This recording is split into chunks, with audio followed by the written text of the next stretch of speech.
আপনি মগাদের মতো যদি 30-40টা সেন্টেন্সে যদি রাইটিংটা স্কোয়ান লেখেন, আপনি কি নাম্বার পাবেন? আমরা বাঙালিদের একটাই ধারণা যে আমরা যত বেশি লিখব তত বেশি মার্কস আসবে। মানে বাঙালি টিচাররা কি করেছে, আমাদের ছোটোবেলায় পৃষ্ঠা গুনে গুনে নাম্বার দিয়েছে, এক এক পেজের জন্য 2 নাম্বার 3 নাম্বার এভাবে দিয়েছে। তো ওইরকম রচনা বা ওইরকম যতই লেখেন, এটা ইন্টারন্যাশনালে খাটে না। ইন্টারন্যাশনাল পর্যায়ে এগুলো আপনি ভুলে যান, ঠিক আছে? আপনাকে অল্প কথায় পুরো বিষয়টা তুলে ধরতে হবে, তাহলেই আপনি বেশি মার্কস পাবেন। মাত্র 8টা লাইন আপনি লিখবেন, 8 লাইনে খেল খতম। এখন আমি যে বললাম 8 লাইন, এখন লাইনও তো বুঝেন না যে লাইন কাকে বলে।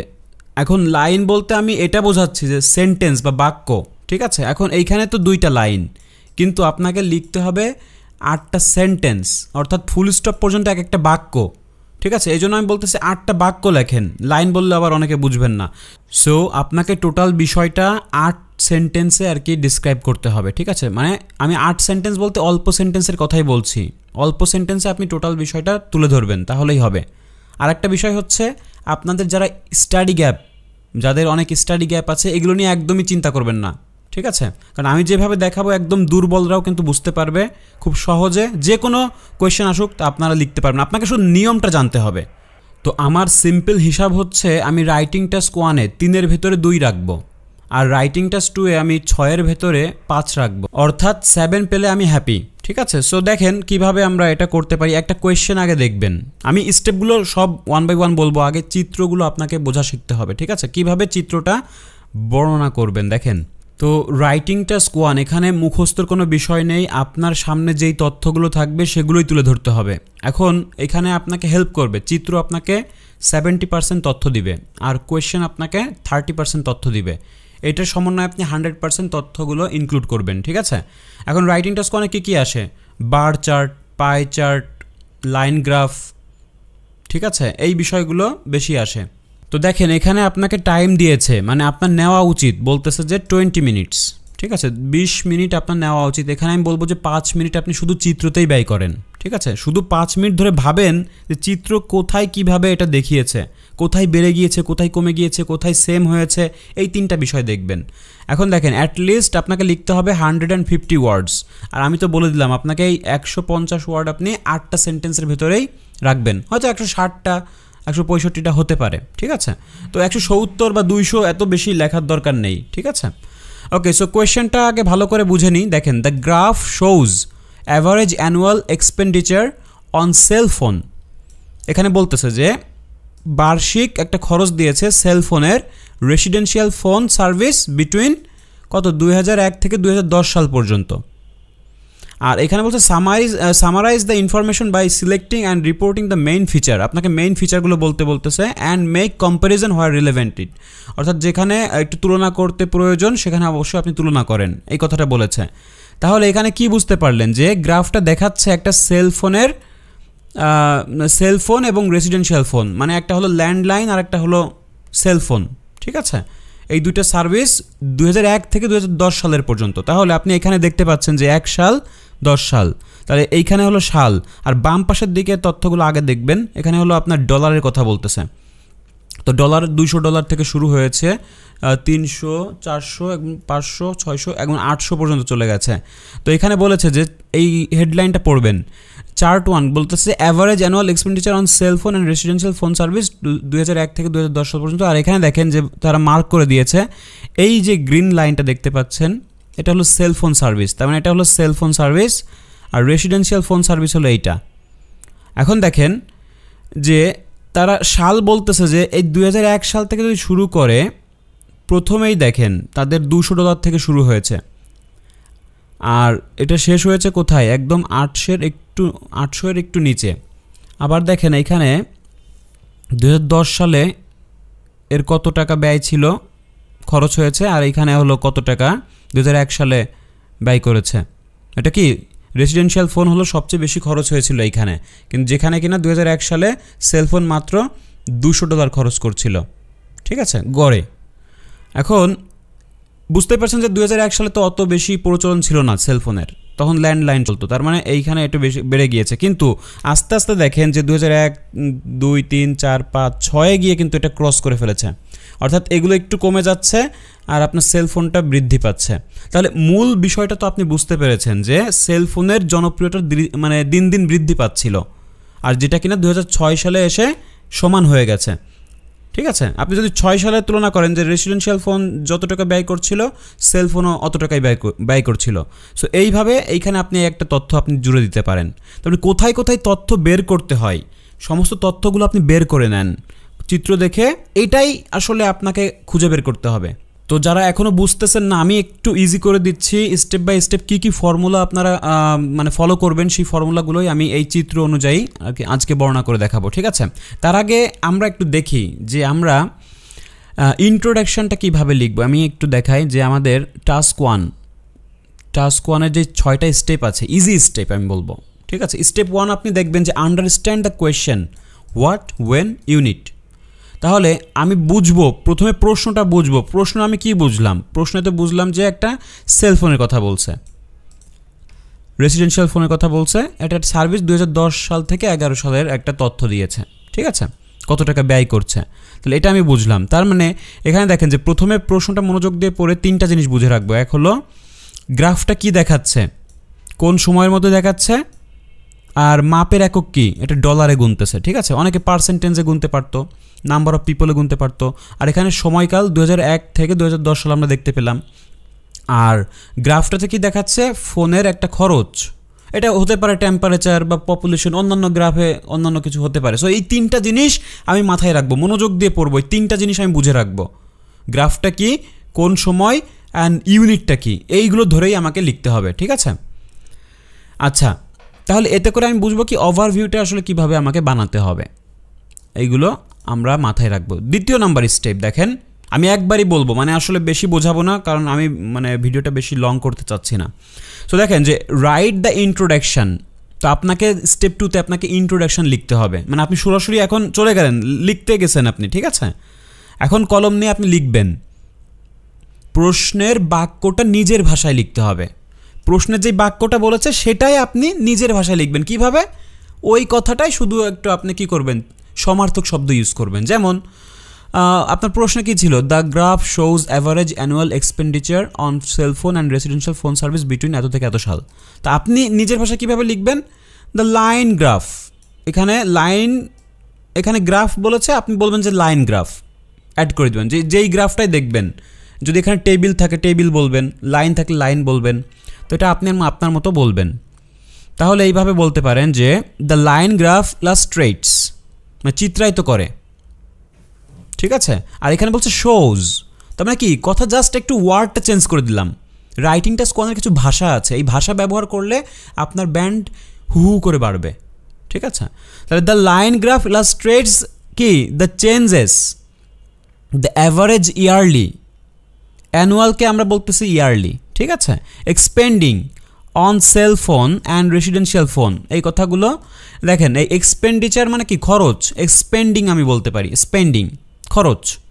তাহলে এই জায়গায় কি, আমি বেশি কিছু করতেছি না, শুধুমাত্র বাক্যটা শব্দগুলো চেঞ্জ করতেছি। অর্থাৎ শুধু সমার্থক শব্দ বদলালেই কিন্তু আমার হয়ে যাচ্ছে। যেমন শোকে ইলাস্ট্রেট, বিটুইনকে ফ্রম টু বলতে পারি, অ্যাভারেজ অ্যানুয়াল থেকে ইয়ারলি অ্যাভারেজ বলতে পারি। ঠিক আছে, সো এইভাবে আমি জাস্ট বিষয়টা চেঞ্জ করে দিলাম।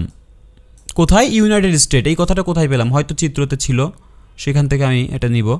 এই যে ইউএসের কথা বলছে, তাহলে এইখানে একটু আমি ইনফরমেশন অ্যাড করে দিতে পারি। তার মানে প্রশ্ন এবং চিত্রের সমন্বয়ে, আমি তো বললাম 70% তথ্য আপনি এখানেই পেয়ে যাবেন। যখন আপনি ডিসক্রাইব করবেন এটা দিয়েই আপনার লিখতে হবে। এখানে মুখস্থর কোনো বিষয় নেই, মুখস্থ করতে গেলেই আটকে যাবেন। আচ্ছা, কারণ আপনার এক এক লাইন গ্রাফ এক এক রকম আসবে, তো আপনাকে আমি নিয়মটা শেখাচ্ছি, এই নিয়মটা আপনি জাস্ট ভেতরে ঢুকান। ঠিক আছে, ইজিলি ভাবেন। আমি কিন্তু আমার কোনো ভাষা কঠিন কোনো কিছু বলছি না যে আপনি বুঝবেন না। আপনি যদি না বুঝতে পারেন আবার ব্যাকে টেনে আবার শুনবেন।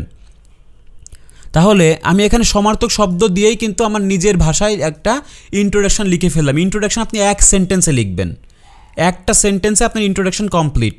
তাহলে আমি এইভাবে লিখতে পারি। ঠিক আছে, আপনি আপনার মতো লেখেন, সমস্যা নেই। আমি স্যাম্পল অ্যান্সার দেখাবো, ওটা আলাদা জিনিস। এরপরে দেখেন যে স্টেপ 3, রাইট দ্য ওভারভিউ। মানে কি ওভারভিউ, আপনাকে এখন আপনি ইন্ট্রোডাকশন লিখেছেন, এখন আপনাকে ওভারভিউ লিখতে হবে। ওভারভিউ হলো সবচেয়ে গুরুত্বপূর্ণ অংশ। এখানে সংখ্যা দিবেন না, কখনোই সংখ্যা দিবেন না, শুধু বড় ছবিগুলোর যেই বড় বড় যেসব তথ্য বা মেইন যেই বিষয়গুলো সেগুলো বলবেন, মেইন ট্রেন্ডস। যেমন overall spending cellphone service increase dramatically over the period. আমরা যেটা দেখলাম যে বড় একটা তথ্য কি বলেন তো, এখানে অবশ্যই সেলফোনটা এখানে বৃদ্ধি পেয়েছে বা ক্রস করে গেছে ল্যান্ডলাইনটাকে বা রেসিডেন্সিয়াল ফোনটাকে। তো এটা একটা ভালো তথ্য, এটা আমি অ্যাড করে দিতে পারি। আচ্ছা, তারপরে এই চার্টের সর্বোচ্চ আমি বড় বড় দুইটা তথ্য আমি এখানে দিতে পারি। তাহলে এই যে একটা সেন্টেন্স এখানে লিখবো। ইন অ্যাডিশন আর একটা তথ্য আমি বলতে পারি যে দ্য টু লাইন ক্রসড 2006 সালে এটা ক্রস করেছিল, which cellphone spending become higher, এবং এটা ঊর্ধ্বগতিতে যাচ্ছিল। ঠিক আছে, তাহলে এই দুইটা তথ্য আমার হয়ে গেল। আমি ওভারঅল দুইটা তথ্য দিয়ে দিলাম, আমার ওভারভিউ শেষ। তো আপনি এই কথাটা ওভারঅল এই শব্দটা দিয়েই শুরু করবেন, এটা হলো আমার টিপস। ওভারঅল দিয়ে শুরু করবেন, যেহেতু ওভারভিউ দেখাচ্ছেন তাহলে ওভারঅল দিয়ে শুরু করবেন। তো এখানে আপনি ট্রেন্ড বা প্যাটার্ন বলবেন, সংখ্যা কিন্তু বলা যাবে না এখানে, অনেকে এখানে সংখ্যা ইউজ করে ফেলেন। এখন এটা কিন্তু সংখ্যা না, এটা সাল। ঠিক আছে, এখন কত সংখ্যা যে $800 না কত ডলারে পৌঁছে গেছিলো এইসব বলবেন না, সাল বলতেই পারেন। ঠিক আছে, সংখ্যা আলাদা জিনিস। আচ্ছা, তাহলে 4 নাম্বার স্টেপে আমরা চলে আসলাম। আমার ইন্ট্রোডাকশন শেষ, ওভারভিউ শেষ। আপনার কিন্তু ব্যান্ড 4 উঠে গেছে অলরেডি।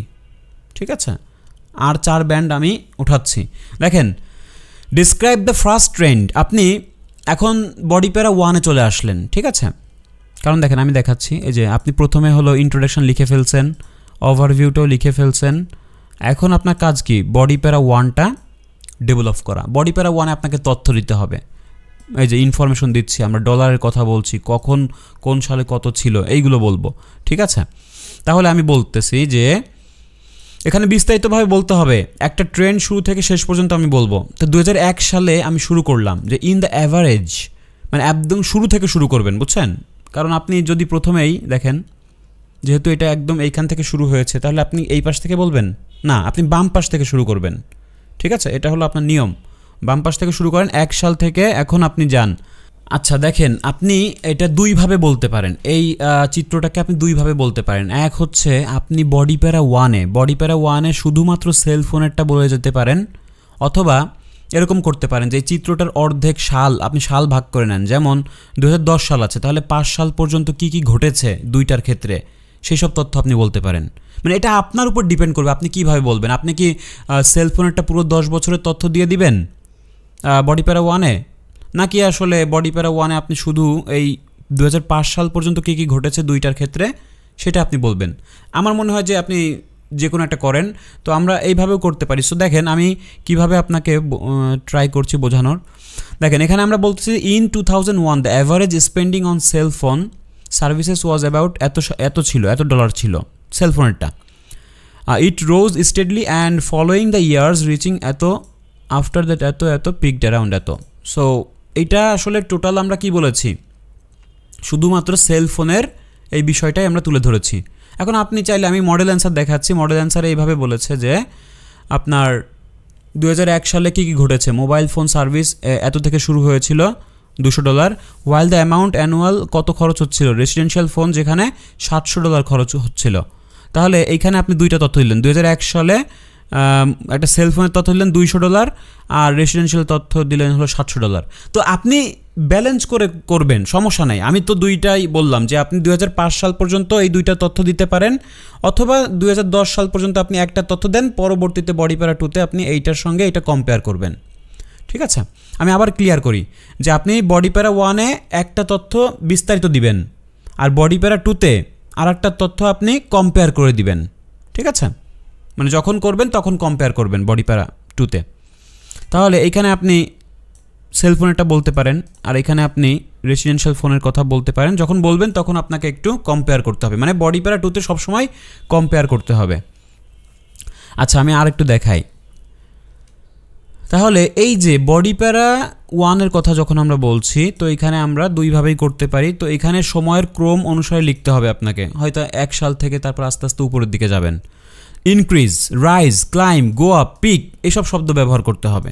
বৃদ্ধি পেয়েছে, ডিক্রিজ বলতে পারেন, যেখানে যেটা ঘটেছে সেটা তখন সেটা বলবেন। তো এসব কিছু আলাদা কিছু ওয়ার্ড আছে যেগুলো আমি পরবর্তী ভিডিওতে দিব। আচ্ছা, এরপর দেখেন যে ডিসক্রাইব দ্য সেকেন্ড ট্রেন্ড, অর্থাৎ আপনার বডি প্যারা 2 চলে আসছেন। এখন বডি প্যারা 2তে আপনি বাকি অংশগুলো বলেন। সো এর বিপরীতে আপনি বলেন the expenditure of the residential phone service, যেটা কিনা শুরু হয়েছিল $700 থেকে 2001 সালে এবং গ্র্যাজুয়ালি এটা আস্তে আস্তে ডিক্রিজ করেছে এবং 2006 সালে এটা ড্রপ করেছে এত ডলার, মানে আস্তে আস্তে এটা ডিক্রিজ হচ্ছে যেহেতু, তার মানে কোন সালে কত ড্রপ করছে সেই বিষয়টা, সেই তথ্যটা আপনি তুলে ধরলেন। ঠিক আছে, তো এইখানে আপনি কি করবেন, ডিক্রিজ, ডিক্লাইন, ড্রপ, ফল এসব শব্দ ব্যবহার করতে পারেন। এখন দেখেন স্টেপ 6, আমি যেটা বলি যে শেষের দিকে আপনি 1-2টা তুলনামূলক বাক্য দিবেন, যে ইট ইজ নোটিসেবল দ্যাট কি 2001 সালে people spent over 3 times more than residential service than the cell phones, however 2010 সালে দেখা যাচ্ছে সিচুয়েশনটা কমপ্লিটলি রিভার্সড, মানে উল্টে গেছে। তো একটা তুলনা বাক্য দিলেন যে আপনি দেখতে পাচ্ছেন যে 2001 সালে যেখানে সেলফোনটা একদম কম ছিল সেখানে কিনা 2010 সালে এটা উল্টো ঘটেছে। ঠিক আছে, সেলফোনের খরচটা বেড়েছে আর রেসিডেন্সিয়াল খরচটা কমেছে। তো এইভাবে আপনি জাস্ট একটা তুলনামূলক বাক্য দিতে পারেন, তার মানে কি লাস্টের দিকে একটা তুলনামূলক বাক্য দিলেই হবে। তো এখানে আপনি কিভাবে তুলনা করতে পারেন, হোয়াইল, হোয়ারএজ, হাউএভার, ইন কন্ট্রাস্ট, এগুলো দিয়ে আপনি তুলনা করতে পারেন। 1-2টা বাক্যই যথেষ্ট। এখন দেখেন যে আপনার কিছু ওয়ার্ড শিখতে হবে, যে বৃদ্ধি পেলে আপনি কী করবেন, rise, grow, climb, surge. Decrease মানে যদি কমে যায়, ফল, ড্রপ, ডিক্লাইন, ডিক্রিজ। আর যদি একই রকম থাকে, রিমেইন স্টেডি। ঠিক আছে, লেভেল আপ। আর কম্পারিজন থাকলে হোয়াইল বা হোয়ারএজ বা কম্পেয়ার টু, এভাবে কম্পেয়ার করবে। আচ্ছা, আমি প্রথমে যেই কথাটা বলেছিলাম যে আপনাকে 8 সেন্টেন্সে এটা কমপ্লিট করতে হবে। সো আমার 150 ওয়ার্ড লিখতে হবে। দেখেন আমি এটা দেখাচ্ছি, এখানে আমরা এটা 1 সেন্টেন্সে লিখেছি, এটা হলো একটা সেন্টেন্স, 2টা লাইন বাট একটা সেন্টেন্স। আর এইখানে হলো আপনার একটা সেন্টেন্স আর একটা সেন্টেন্স, মানে 2টা সেন্টেন্স, 3টা সেন্টেন্স হয়ে গেল। তারপর হচ্ছে আপনি কি করবেন, বডি প্যারা 1-এ আমরা সেন্টেন্সগুলো কিন্তু একটু বড় বড় হবে। ঠিক আছে, কারণ আপনাকে 150 ওয়ার্ড তো কমপ্লিট করতে হবে, কারণ আপনার লেখাটা টাইট করতে হবে। ঠিক আছে, আপনি শুধু সেন্টেন্স শর্ট করলেন, অনেক লিখলেন, তাহলে হবে না। আপনাকে অল্প সেন্টেন্সে বেশি ওয়ার্ড ধরাইতে হবে। তাহলে দেখেন সেন্টেন্স কত বড় বড়। তো কীভাবে বড় করবেন, কমা দিয়ে বড় করবেন, শুধু কমা দিয়ে তথ্য অ্যাড করে দিবেন। তাহলে এই যে একটা সেন্টেন্স, তাহলে এখানে 4টা, এই যে আপনার 5টা, তাহলে টোটাল এখানে 5টা সেন্টেন্স আছে। আর 3টা সেন্টেন্স আমি এখানে দিব। এখানে হলো 1টা, 2টা, 3টা, তাহলে 5 আর 3 8। এই 8টা সেন্টেন্সে যখন লিখবেন আপনার লেখাটা 8 হবে। ঠিক আছে, টাইট হবে। আর আপনি যদি দেখেন এখানে অনেক তথ্য বর্ণনা করা যেতে পারে। আমি যদি বলি যে 2001 সালে, 2 সালে, 3 সালে, 4 সালে, 5 সালে, 6 সালে, প্রত্যেকটা সাল যদি আমি বর্ণনা করি, আমার কি অত টাইম থাকবে? আর আমার টাইম কিন্তু নষ্ট হয়ে যাবে, আর এত অনেক বড় লেখা হয়ে যাবে, আর পৃষ্ঠা বেশি হলে নাম্বার বেশি, এটা ভুল ধারণা। ঠিক আছে, অল্প কথাই বেশি তথ্য দিতে হবে। সো আমি এই বিষয়গুলো আপনাদেরকে আবার একটু রিভাইজ করতে বলবো। আশা করি আপনারা বুঝতে পেরেছেন। প্রশ্নতে গুরুত্ব দিলে কিন্তু আপনি রাইটিং টেস্ট কোনটা কমপ্লিট করতে পারবেন। Okay, so thank you so much. তো যারা একদমই দুর্বল, তো আমার সঙ্গে যোগাযোগ করতে পারেন, মানে যারা গাইডলাইন পাচ্ছেন না। সো অন্যান্য যেসব টিচার আপনাকে যেভাবে বোঝাবে, আমি তার চেয়ে ফার বেটার দেন 10x বেশি আমি বোঝাবো। আপনি যতবার বুঝবেন না, যতক্ষণ না বুঝবেন, আমি ততক্ষণই বোঝাবো। ঠিক আছে, সো আমি ডেডিকেটেড হয়ে আপনাকে ওইভাবেই আমি ক্লাস করাবো, কোর্স করাবো। সো আমার ক্লাস বা কোর্সের ডেসক্রিপশন মানে বক্সে দেওয়া থাকবে সব কিছু, ওইখান থেকে দেখে নিতে পারেন আমার কোর্স ডিটেলসটা। আর হচ্ছে আমার ফেসবুক পেজ একটু ফলো করে রাখবেন। ফেসবুক পেজের লিঙ্কটা ডেসক্রিপশন বক্সে দেওয়া আছে, ওইখানে আপনি ক্লিক করে ওইখানে যেতে পারেন। অবশ্যই ওইখানে অনেক আপডেট পাবেন। Thank you so much.